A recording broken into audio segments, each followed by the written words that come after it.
comigo em 2 Coríntios 9, versículo 6.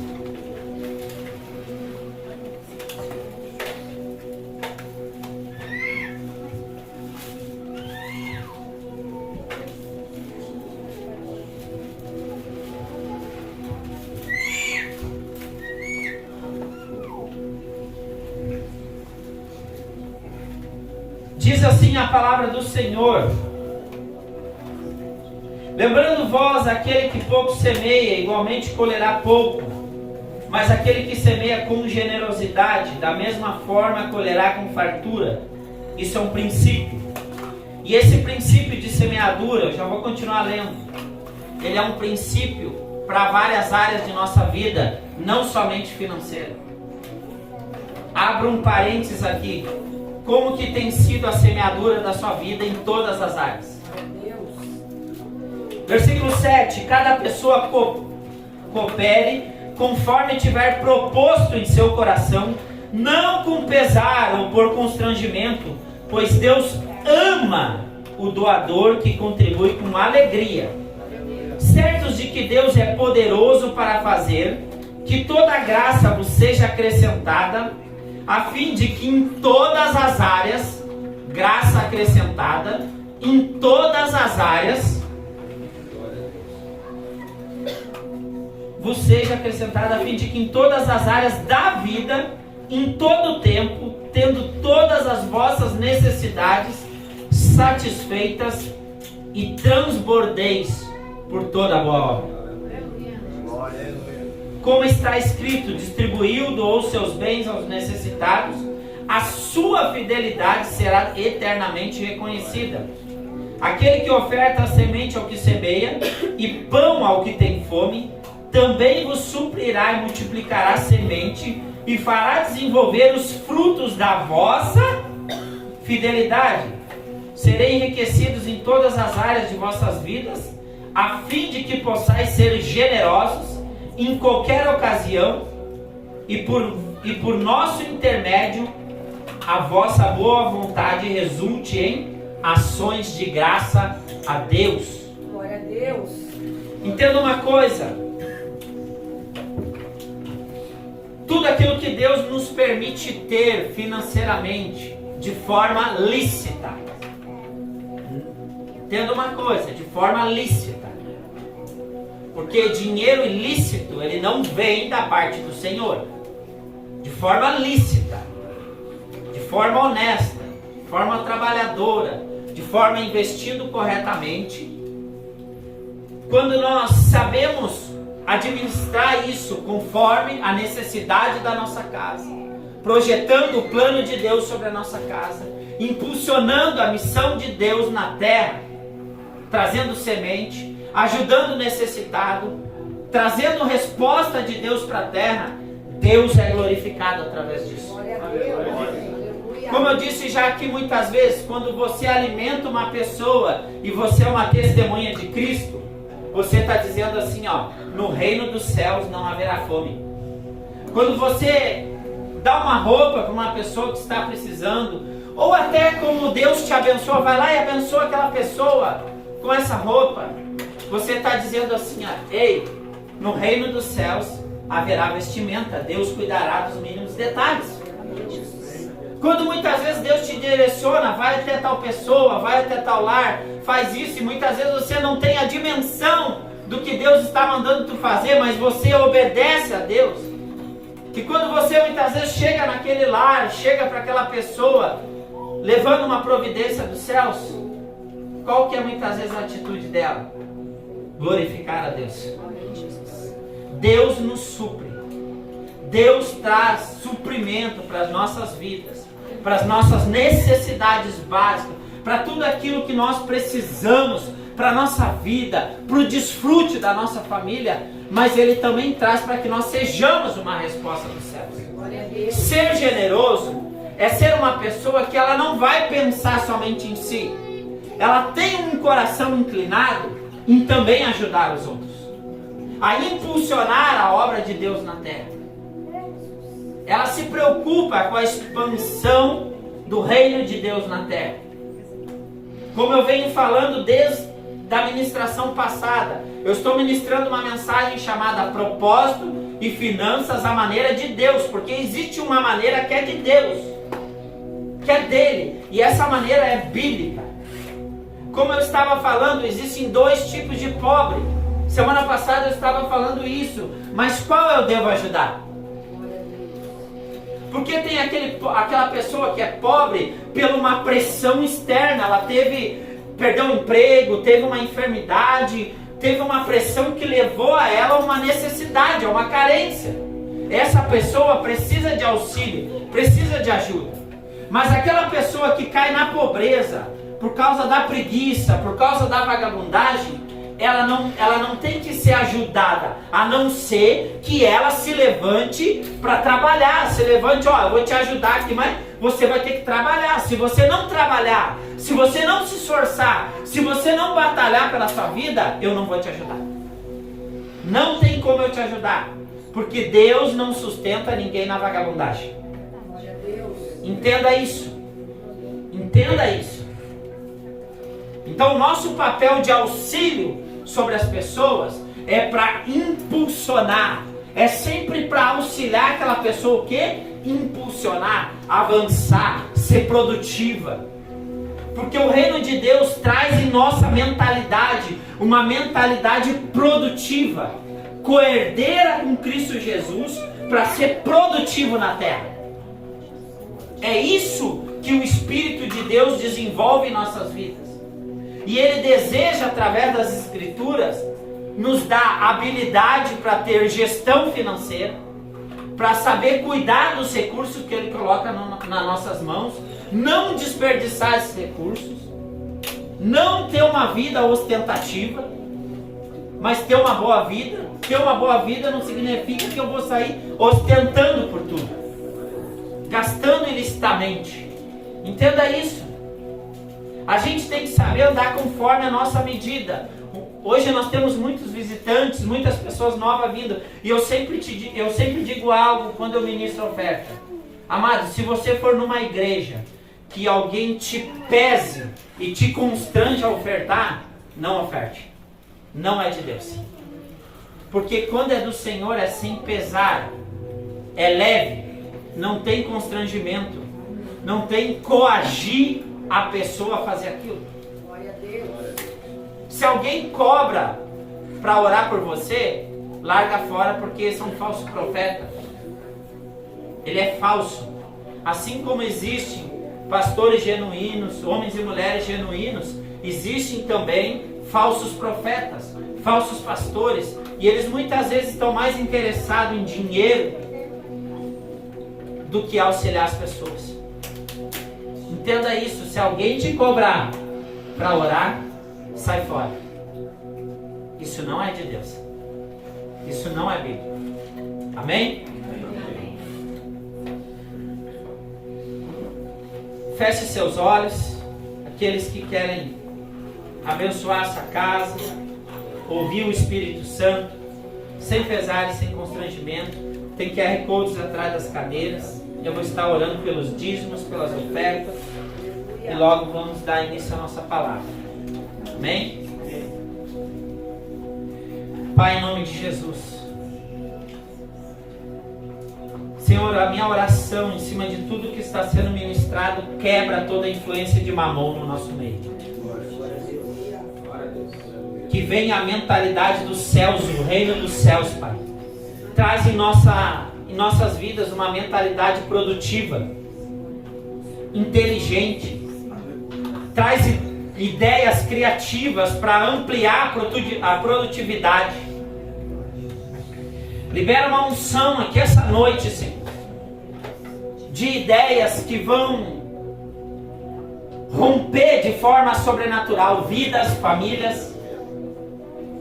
Senhor, aqueles que estão desempregados, eu oro que se abra uma oportunidade de emprego, a qual não se negocia o reino dos céus. Senhor, aqueles que estão, talvez, perseverando num trabalho a tempo e não há reconhecimento, Senhor, eu oro que o Senhor ministre os chefes daquela empresa a abrir uma oportunidade. Mas se eles não abrir, abre uma oportunidade guiada na tua vontade, Pai. E nós clamamos agora unânimes como igreja: Senhor, nos ensina a administrar conforme a vontade dos céus. Em nome de Jesus. Amém? Pode trazer o seu dízimo, sua oferta.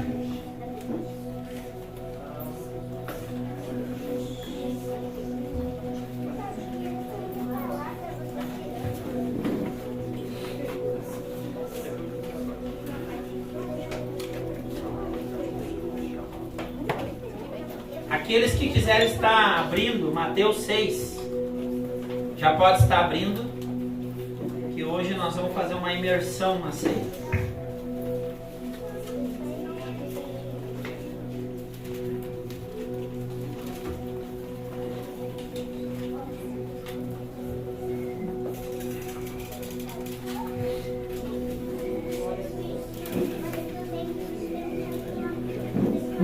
As crianças, pode passar aqui rapidamente.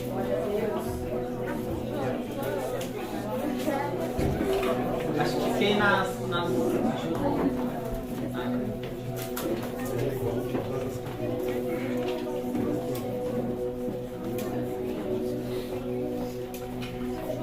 Nós vamos orar pelas crianças agora. Aqueles que têm netos, aqueles que têm filhos que não estão aqui, eu gostaria que você nesse momento levantasse um clamor sobre seus filhos, sobre seus netos, sobre sobrinhos. Nós precisamos orar muito pelas crianças. Amém?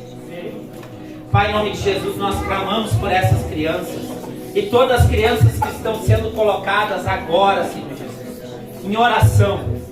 Te pedimos, Pai, em nome de Jesus, que o Senhor os guarde embaixo da tua potente mão. Nos dê graça, sabedoria, inteligência para ensiná-los no caminho do Senhor. Nos ajuda, Jesus, a ser um exemplo para eles, a testemunhar Cristo e a palavra de Deus para eles, Pai. Livra eles de todo mal. Livra eles de todo mal em nome de Jesus.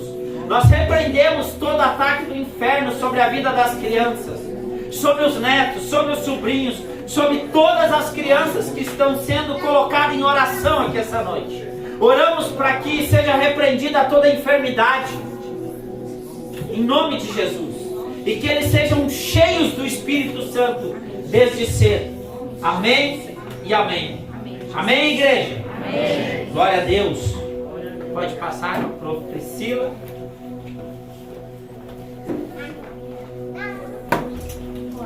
Mateus 6.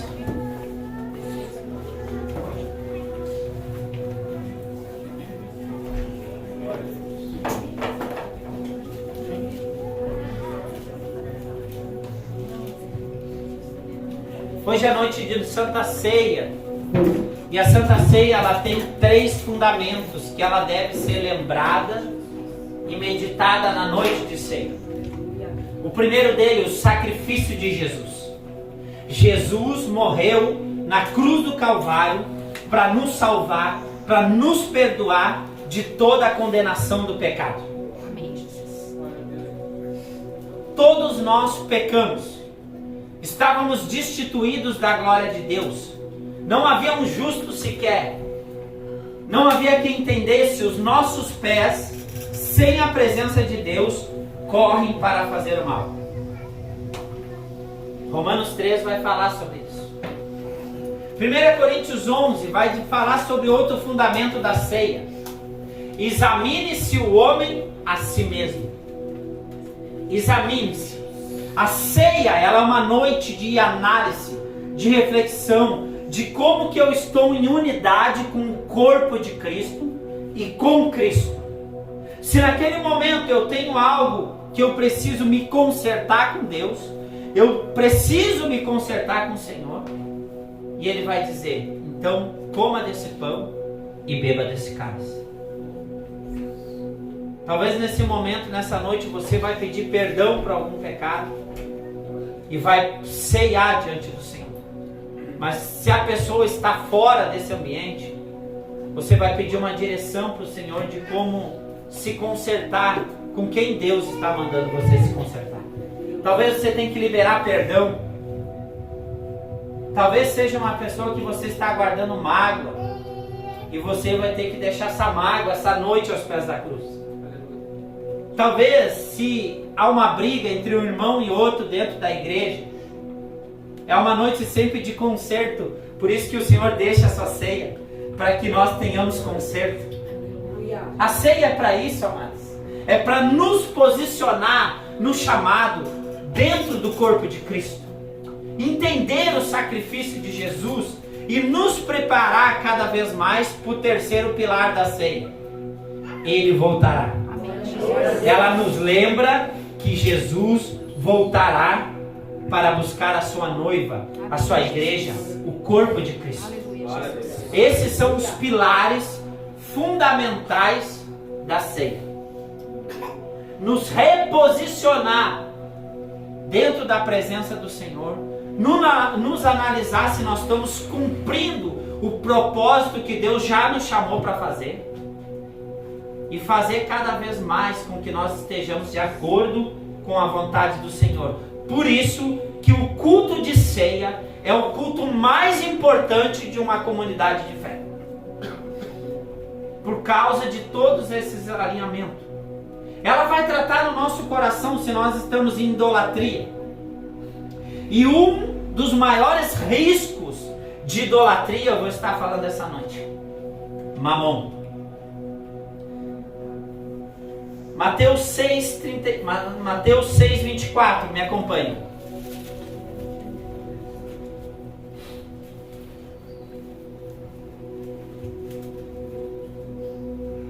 Ninguém pode servir a dois senhores, pois odiará um e amará o outro, ou será leal a um e desprezará o outro.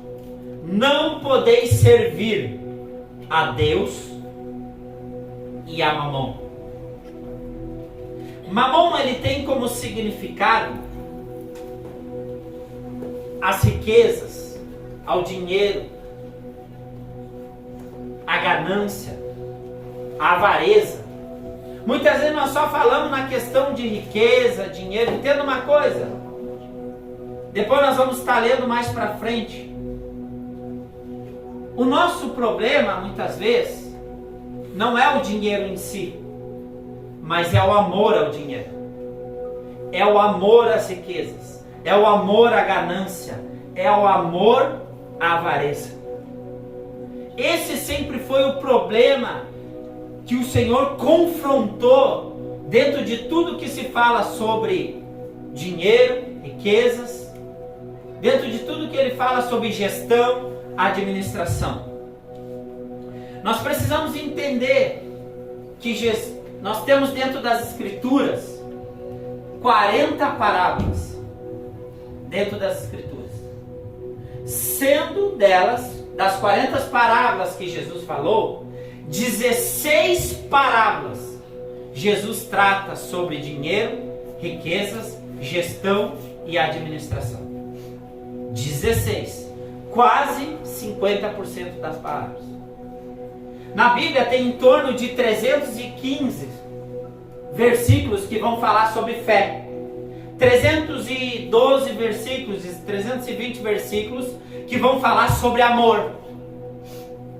Mas existem 2.350 versículos que vão tratar sobre dinheiro, riqueza, gestão e administração. Por quê? Porque é um dos lugares que mais a gente pode se perder e trocar de Senhor em nossas vidas. Deixa eu fazer uma pergunta. Quem aqui, e pode levantar a mão, para você entender a dimensão daquilo que eu estou falando. Quem aqui já se endividou na sua vida? Levanta a mão. Praticamente quase todo mundo.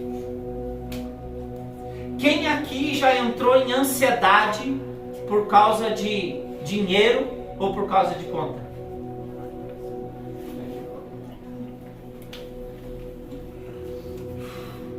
Quem aqui já perdeu o sono?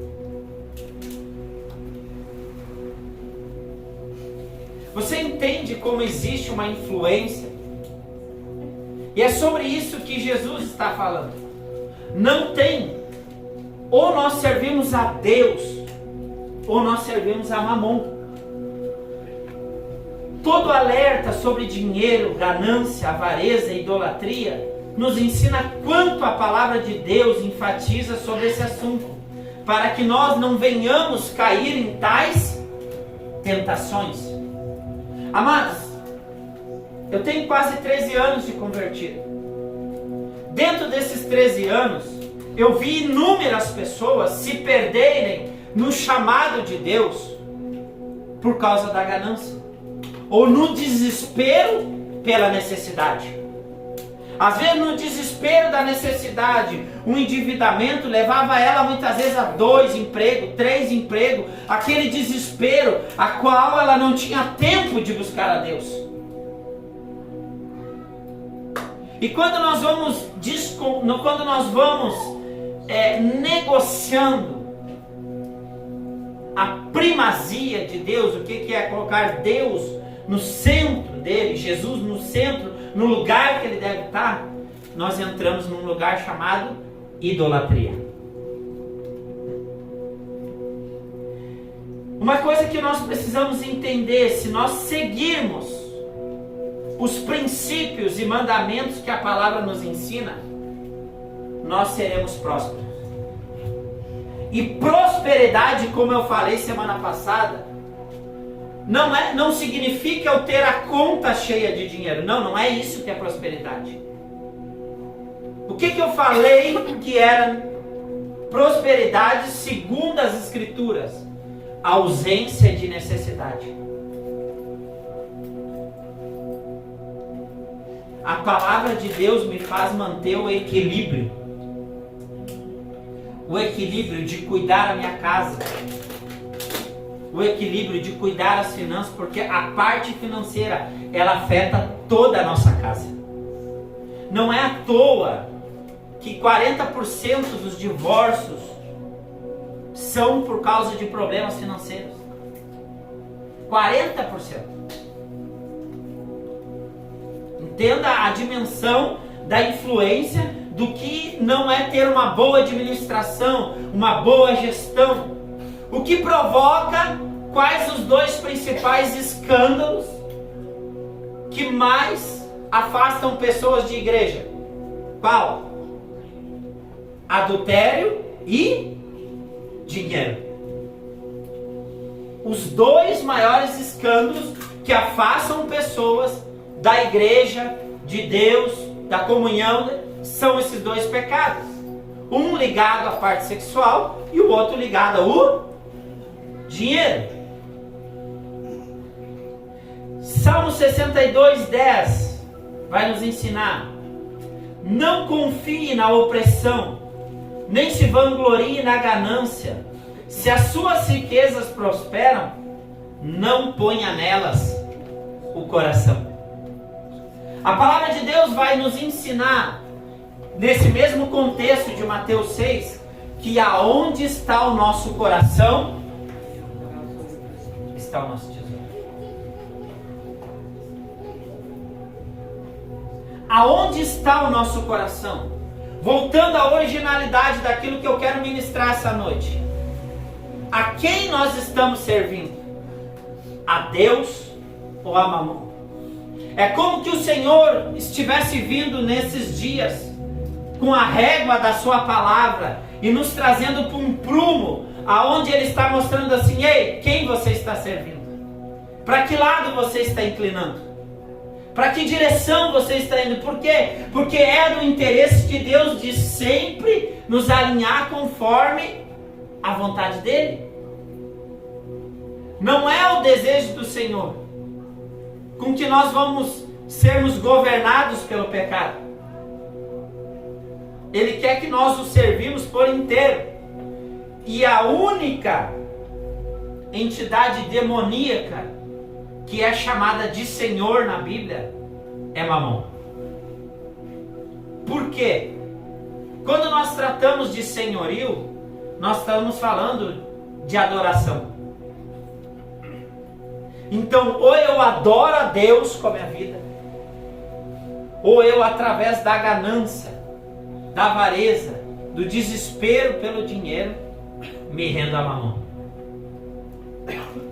A ansiedade, aonde eu perco o sono, eu perco a paz, eu perco o descanso, eu perco a fé que Deus gera milagres, que Deus gera maravilhas, que Deus provê.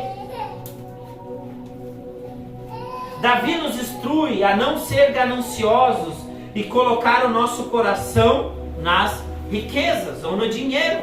Entenda uma coisa, o problema não é ter dinheiro, o problema é o dinheiro te ter.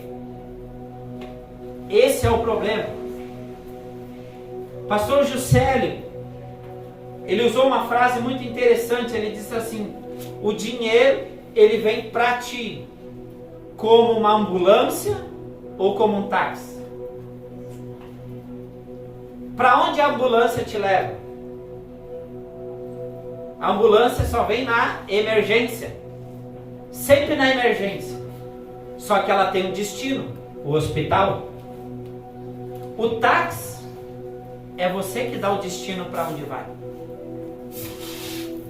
Ele usou essa frase, foi tão interessante. Então, quando o dinheiro diz para onde eu tenho que ir, ele é meu Senhor. Quando eu dou destino sobre ele, até quando fala sobre riqueza, fala de posses, fala de gestão financeira. Quando eu digo para onde ele tem que ir, é porque eu já estou me colocando embaixo do senhorio de Jesus e dou destino para aquilo que precisa ser dado destino. Continuando, 1 Timóteo 6, 10. Quem quiser abrir, pode abrir, amados. Porquanto o amor ao dinheiro é a raiz de todos os males. E por causa dessa cobiça, alguns se desviaram da fé e se atormentaram em meio a muitos sofrimentos. Se desviaram da fé, se desviaram do Senhor, se desviaram da caminhada com o Senhor, se desviaram do seu destino, do seu propósito que Deus tinha sobre a vida deles.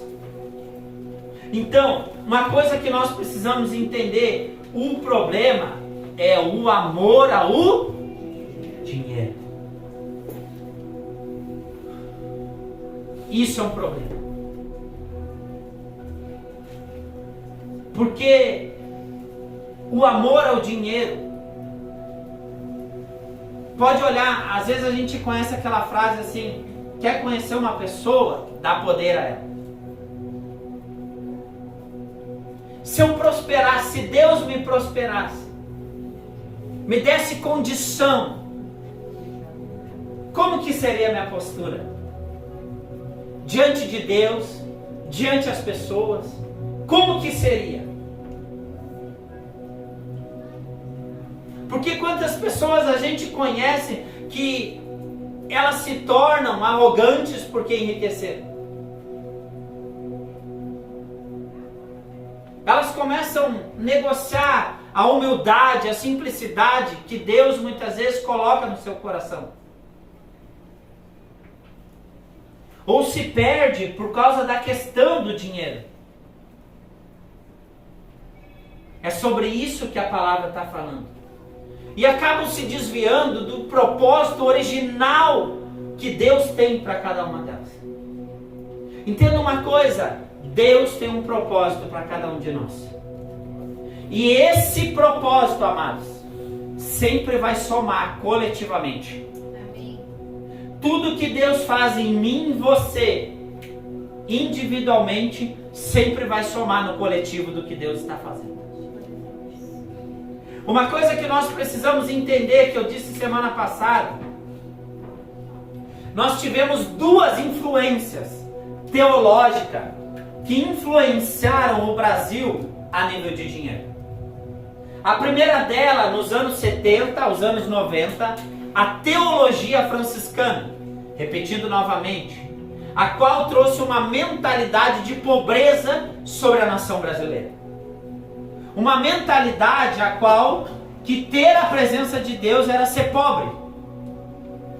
E que ter dinheiro não era ter a presença de Deus. Outro reverso que nós tivemos teologicamente foi nos anos de 90, aos anos de 2000, 2010, que vieram com força, foi a conhecida teologia da prosperidade.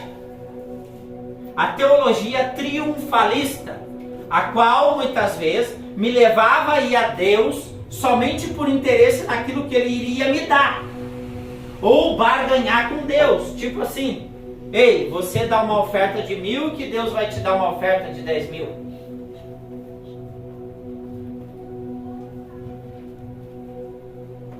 Ou parte dessa teologia, que foi a teologia triunfalista, que é onde ensinaram as pessoas: eu decreto, eu falo, eu isso, eu aquilo. Amados, a única coisa que nós possamos decretar, falar, é aquilo que Deus falou para nós.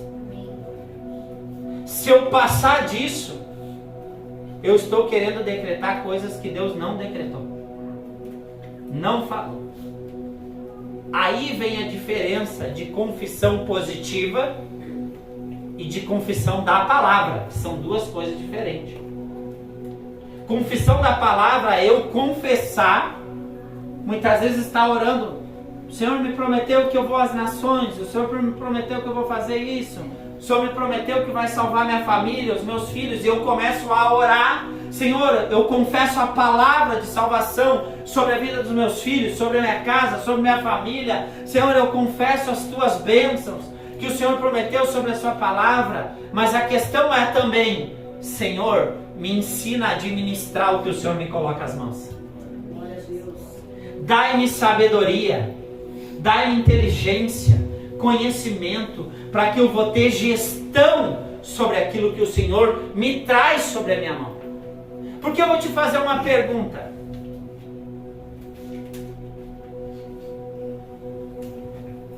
quem é que te dá força e vida para se levantar todos os dias de manhã e trabalhar?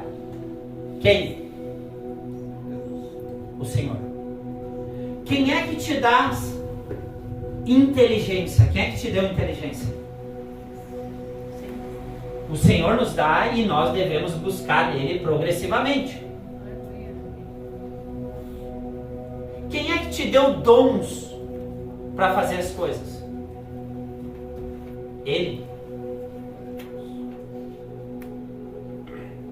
É esse entendimento que nós devemos ter. É Ele que me proporciona. Então eu devo administrar conforme a vontade dos céus para a terra. Amém, Jesus. É isso que nós... Porque quando eu tenho esse entendimento, eu quebro um princípio que Mamon traz: a avareza. Porque a avareza, ela vem muitas vezes se inclinando naquele lugar: não, porque eu conquistei, porque eu fiz, porque eu trabalhei, porque eu isso. Você consegue entender? E quando eu acho que é eu, a força do meu braço, eu tenho uma inclinação muitas vezes à avareza, ou à ganância, ou o dinheiro me governar. Agora, quando eu entendo, foi o Senhor que me proveu, foi o Senhor que me abriu porta, foi o Senhor que me deu oportunidade, foi Ele que me deu saúde. Amém. Esse é o lugar que nos quebra do senhorio de Mamon. Entenda uma coisa: Mamon sempre vai tentar trabalhar com aflições, com ansiedade na questão da área financeira. Ele sempre vai tentar trabalhar com a questão do desperdício, porque se você observar, quando Deus faz, quando Jesus faz a multiplicação dos 5 pães e os 2 peixes, tinha ali praticamente 20.000 pessoas. O que ele faz? Ele primeiro rende graça a Deus, porque o nosso dinheiro, os nossos recursos, a nossa vida, ela tem que render graça a Deus. por causa de um menino que ele deu a única coisa que ele tinha, 5 pães e 2 peixes, 20 mil pessoas foram alimentadas. Mas Jesus diz assim, ó, ei, organizem 50 e 50 e 100 e 100. Porque todo recurso que o Senhor multiplica sobre nós, tem que vir organização sobre nossas vidas. Porque Ele diz assim, ó, organize para que nada se desperdice. Todo desperdício financeiro em nossas vidas vem pela desorganização. Ou nós gastamos mais do que ganhamos, ou compramos algo que não deveríamos comprar, no tempo errado, no modo errado, ou falhamos em alguma ação que deveria ser certa, e nós falhamos dentro daquela ação e tivemos peso sobre outras coisas, sobre outras contas, juros. Por que os bancos enriquecem? Por causa dos juros. Entenda isso. Toda vez que nós pagamos as contas atrasadas, nós estamos pagando o quê? Juros. Se você fizer uma conta de quantos juros você talvez possa pagar por ano, você vê que muitos recursos estão sendo desperdiçados. Por uma questão de administração. Uma vez Loren Kahneman, fundador da Jocum, ele orou e pediu a Deus, Deus, aonde está o dinheiro para missões? E Deus falou para ele, está no meio do meu povo. Porém, eles precisam administrar.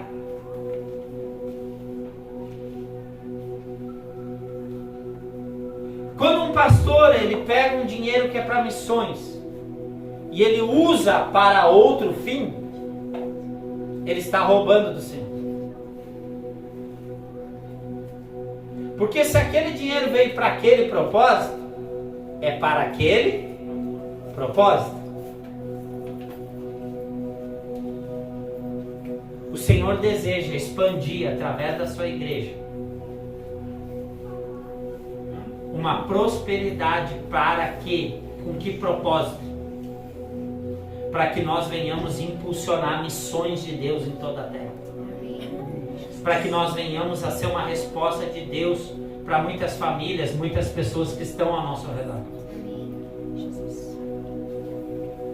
Entenda a seriedade disso.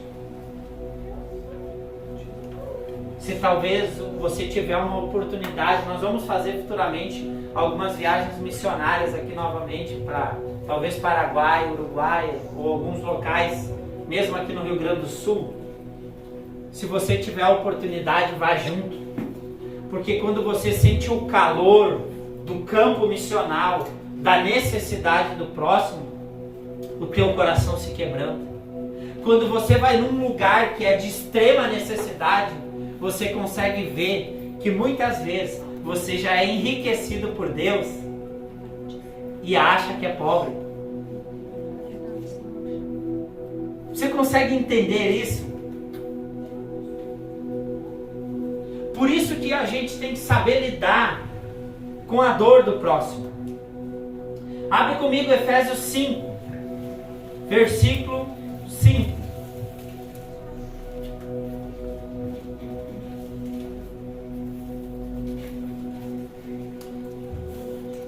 Eu vou falar 3 versículos fundamentais agora, que nos trazem um alerta muito grande.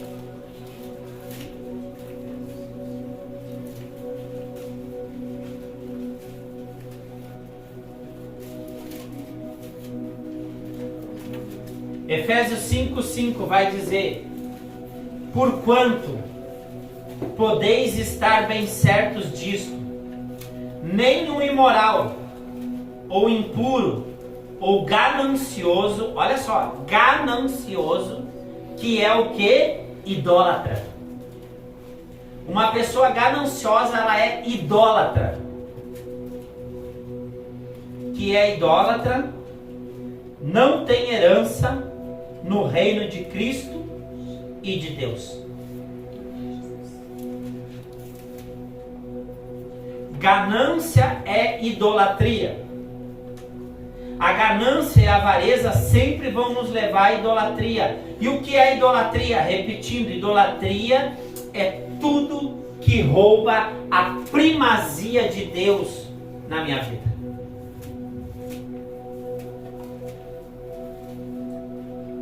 Por isso que nós temos que amar a Deus acima de todas as coisas. Muitas vezes a pessoa pode botar um emprego, um marido, ou uma esposa, um filho, ou a placa da igreja, ou até um pastor, ou alguém, muitas vezes como idolatria no seu coração. E entenda uma coisa, amados, por isso que em determinados momentos, Deus nos traz alguns testes para ver que muitas vezes nós estamos com o nosso coração inclinando para a idolatria. E às vezes em pequenas coisas. Eu me lembro uma vez, o ano passado,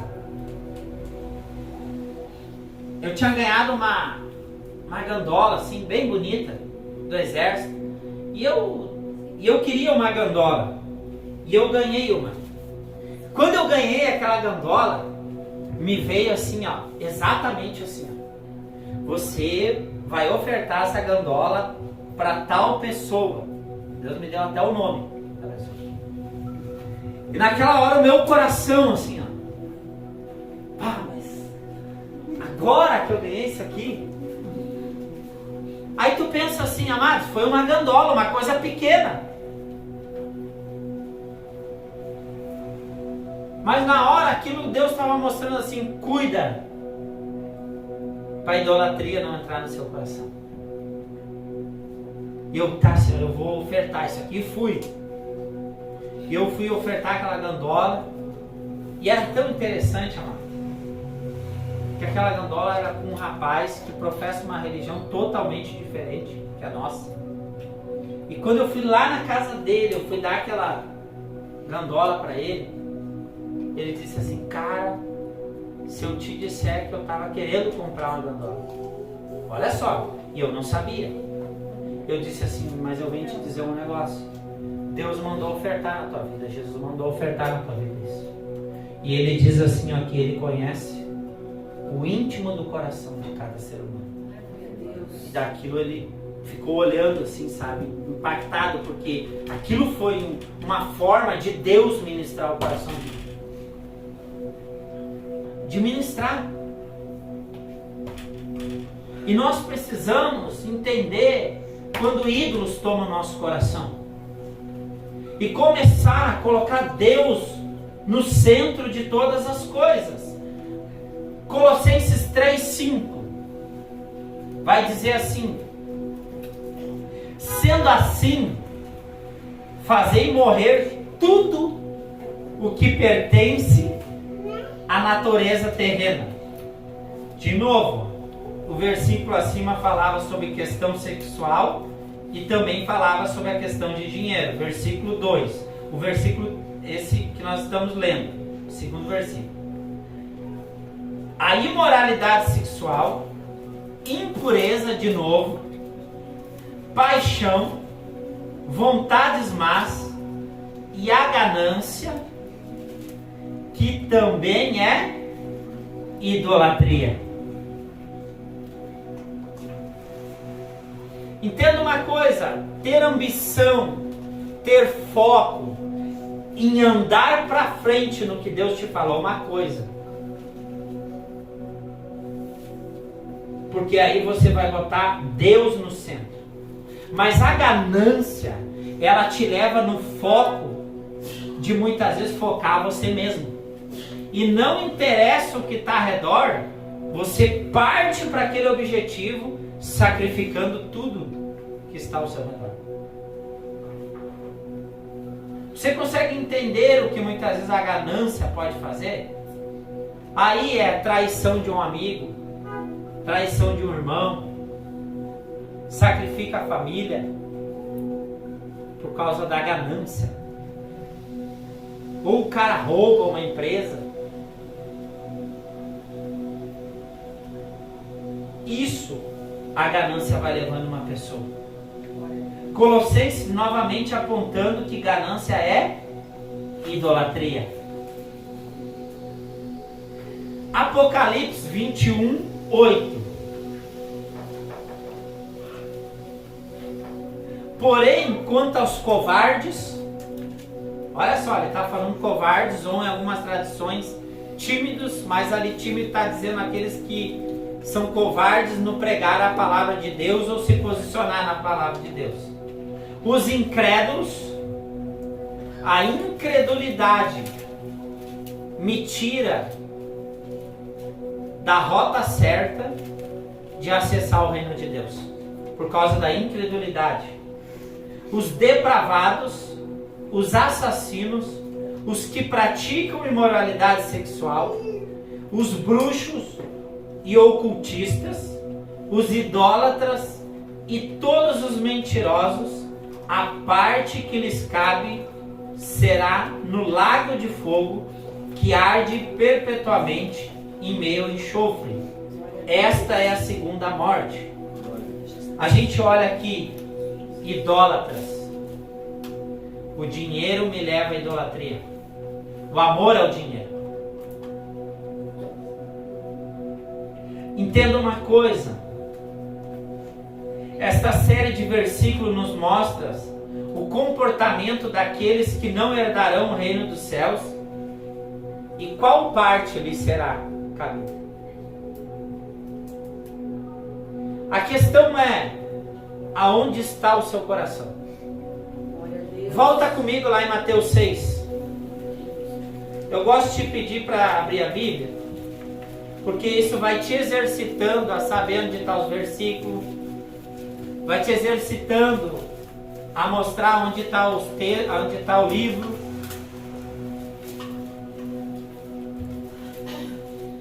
E agora você vai ler um contexto aqui comigo.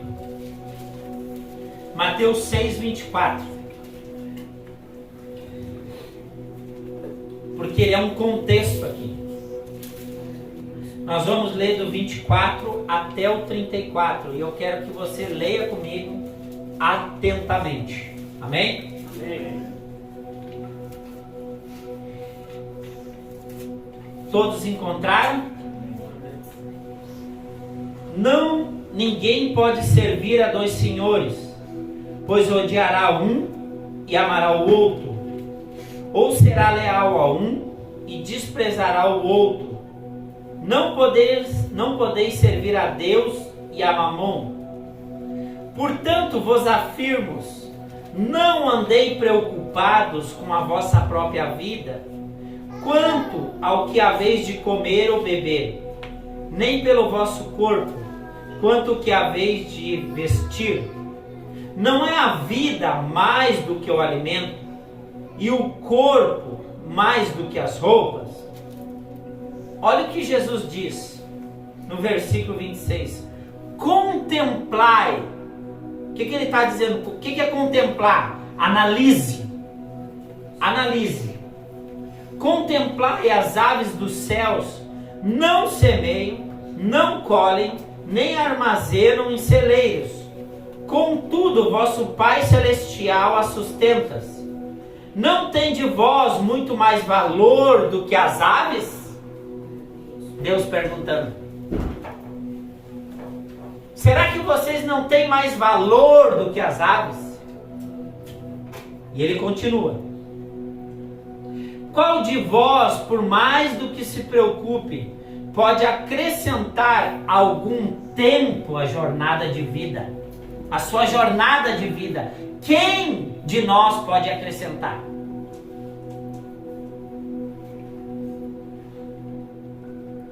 Versículo 28. E por que Deus perguntando, Jesus perguntando, e ele faz essa mesma pergunta para nós hoje: por que andais preocupados quanto ao que vestir? Observai como crescem os lírios do campo, eles nem trabalham nem tecem.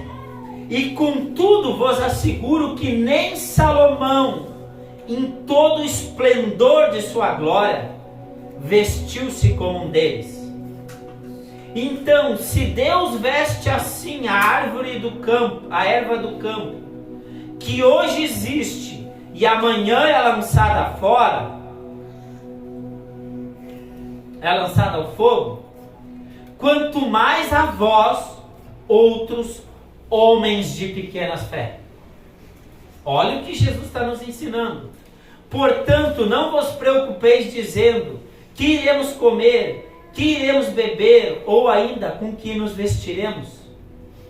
Pois são assim. Olha o que ele está dizendo, ó. Pois são assim os pagãos que tratam de obter tudo isso, mas vosso Pai Celestial sabe que necessitai de todas as coisas. Amém, Jesus. Deixa aberto aí. Amados, Deus sabe o que nós precisamos.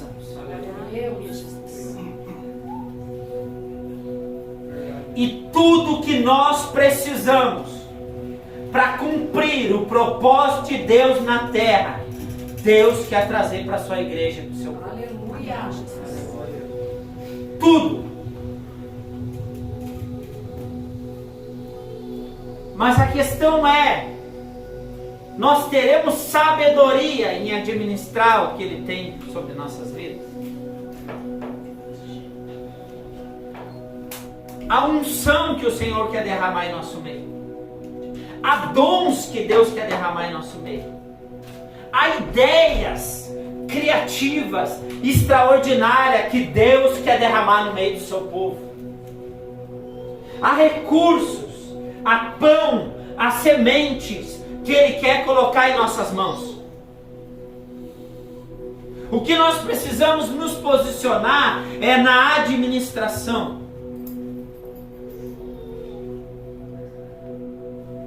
É no temor a Deus, é no amor a Ele. Para que quando Ele nos abençoe, aquelas bênçãos não venham nos roubar o nosso coração do Senhor.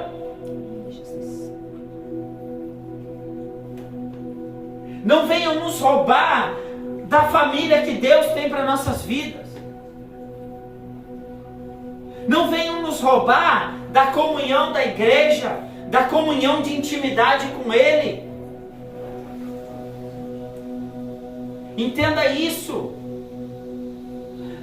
Há um propósito de Deus sobre todos nós.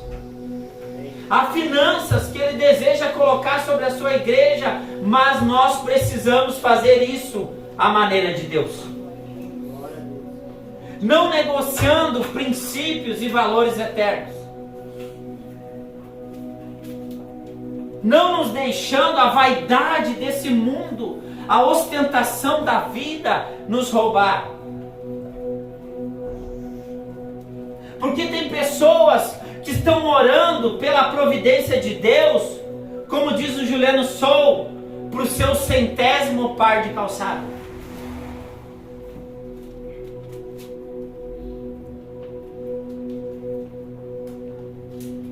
Tiago vai dizer: vocês pedem e pedem mal, porque vocês pedem somente para os seus vossos próprios deleites. É aquela oração somente: vinde a mim, vinde a mim. Não, o Senhor quer derramar algo sobre nós quando nossos corações se inclinarem diante do Senhor e dizer: Senhor, eu quero assumir um compromisso contigo de dar uma resposta para a missão de Deus na terra. Eu quero ser fiel a Ti nos princípios. Eu quero poder ajudar mais as pessoas. Como eu testemunhei aqui muitas vezes, quando eu estava no campo missionário, muitas vezes a minha oração era: Senhor, traz providência. Eu preciso de providência, de recurso. Mas uma chave virou na minha vida quando eu mudei a minha oração. Quando eu comecei a dizer assim: Senhor, eu sou um missionário que eu estou no campo. Mas Senhor, eu clamo por recursos para minha sustentabilidade no campo missionário, mas eu clamo por recursos para poder abençoar os que estão aqui dentro. A partir dali eu comecei a provar de milagres sobrenaturais e a partir dali não faltou mais recursos para mim. Você consegue entender o que é uma oração com inteligência? Aleluia.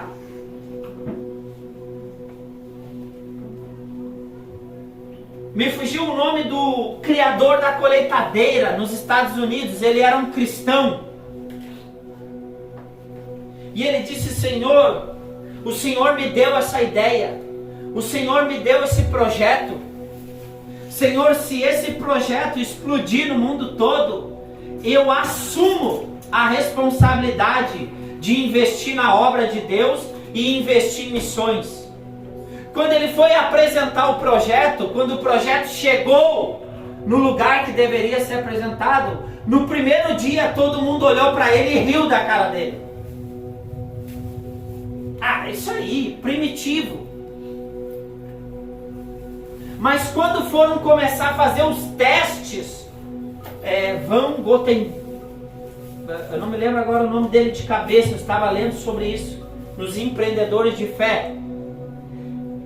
Mas quando eles foram fazer o teste com a tal colheitadeira, eles ficaram surpreendidos. Porque aquela colheitadeira revolucionou a agricultura na época. Revolucionou. Porque Deus deu uma ideia para um homem. A minha pergunta aqui dentro hoje, de todos que estão ouvindo: quem irá se posicionar diante do Senhor para ter uma direção extraordinária? Glória a Deus. O problema é que nós limitamos a Deus. E Deus quer derramar da sua inteligência, da sua sabedoria sobre nossas vidas. Talvez muitas vezes aquilo que Deus já tem para transbordar através da tua vida já está na tua frente, mas você precisa enxergar aos olhos de Deus. Aleluia. Talvez não rompeu isso ainda, porque você ainda também não inclinou-se a um propósito com Deus, conforme aos princípios dele, a honrar ele. Pegue seu trabalho, seus dons. Martim Lutero, ele diz para um homem que fazia sapato na época, ele diz: como é que eu posso glorificar a Deus? Aquele homem estava esperando uma resposta de Lutero, como se fosse assim, ó. Ele esperava que Lutero dissesse assim, ó: largue tudo, vai pregar. Mas não, Lutero olha para ele e diz assim: o que você faz? Ele diz: eu faço sapato. E Lutero fala para ele: então faça o melhor sapato dessa cidade, para que quando as pessoas botem nos pés, elas vejam que é de um cristão que glorifique a Deus. Deus. Entenda isso. Faça tudo para a glória de Deus. Amém, Jesus. Se você fizer um propósito com o Senhor do seu coração, de toda a sua vida, amados, eu tenho certeza, não é só questão de dinheiro, mas eu vejo muitas outras coisas Deus mandando entregar diante dele essa noite. Glória a Deus. Qual é o altar de idolatria que pode estar no teu coração? Talvez o altar de idolatria seja Netflix.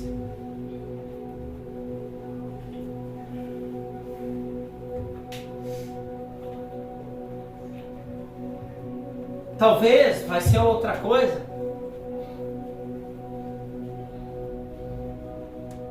Mas o Senhor está chamando a sua igreja para compartilhar do seu amor, mas antes Ele quer quebrar a idolatria. Aleluia. Glória a Deus. Eu vejo uma graça de Deus aqui essa noite, porque é um amor, é uma misericórdia. Aleluia. Jesus. Talvez a ansiedade nos corações seja uma idolatria que está tomando o coração de Deus. Talvez a murmuração, o medo, a insegurança, talvez a desconfiança. Não, mas eu não confio em ninguém. Amados, confie nas pessoas até que ela te mostre ao contrário.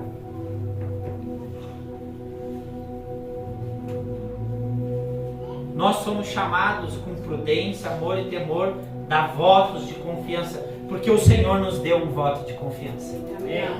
Talvez quantos que estão aqui já caíram, se levantaram no Senhor e mesmo assim Ele te ajudou. Aleluia. Entende o que é essa graça? Abre comigo 1 Coríntios 11, porque nós vamos ceiar essa noite.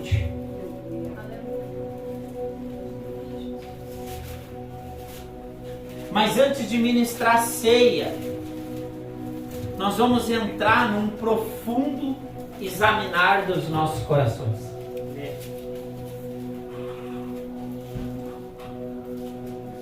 E entenda, quando Deus quer quebrar uma idolatria no teu coração ou algo, Ele sempre vai te dar um teste. Você consegue imaginar Abraão, amados? Deus chega para Abraão: me dá o teu filho, aquele a quem tu amas. Abraão sabia quem era. Sacrifica. Só que Deus não aceita sacrifício humano. Você consegue imaginar Abraão caminhando 3 dias, levando o filho dele para o sacrifício que Deus pediu para ele? Você já se colocou dentro dessa história? Você já se imaginou no lugar de Abraão lá, levando o teu filho?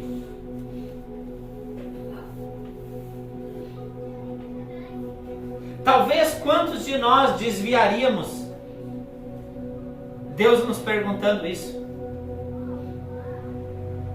Porque entenda uma coisa, amados. Ao coração dos homens há muitos planos, mas a resposta final é sempre do coração de Deus, da boca de Deus. Talvez nós temos muitos planos para os nossos filhos, e não é desejo nós projetar planos de bem, uma carreira promissora ou algo for, mas a questão é: qual é o plano de Deus para os nossos filhos? Qual que é o plano de Deus para eles? Porque é isso, são essas perguntas que testam o meu coração. No meu trabalho, quando eu começo a negociar a Deus por causa do meu trabalho, idolatria.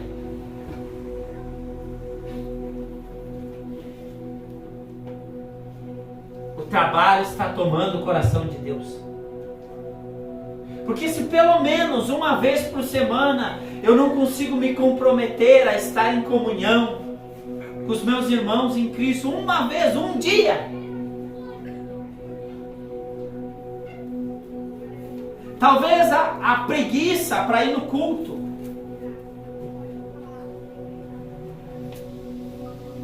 seja uma idolatria.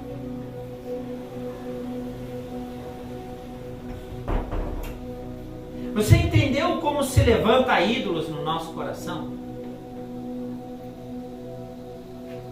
E é quebrando essa idolatria que Deus nos cura para começar a provar de milagres sobrenaturais dele.